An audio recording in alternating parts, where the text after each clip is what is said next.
ఏంటి ఇలాగా న్యూస్ వస్తుందని చెప్పి అడిగాను. పేపర్లో ఏదో పడ్డది, నాకు ఎవరో కటింగ్ పంపించారు. అడిగితే చెప్పింది, నేను దూరంలో ఉన్నాను డాడీ, అవుట్ ఆఫ్ స్టేషన్లో. నేను వచ్చిన వెంటనే ప్రెస్ మీట్ పెడతాను. ఈ సినిమా వాళ్ళ మీద ఈ అలిగేషన్స్ కామనే అంటే, నేను అన్నాను ఎవరో ఏమంటే, ఇదే మీకు తెలుసు కదా కాకినాడ సంబంధం అన్న. నేను అప్పుడే చెప్పాను కదమ్మా వాళ్ళ తలకాయ నొప్పి అని.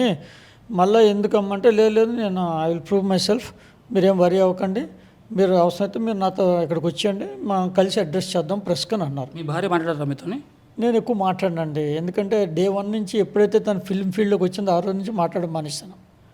బిగ్ బాస్లో యాక్ట్ చేసిన రోజు నుంచి I stop talking to my wife because I'm dead against.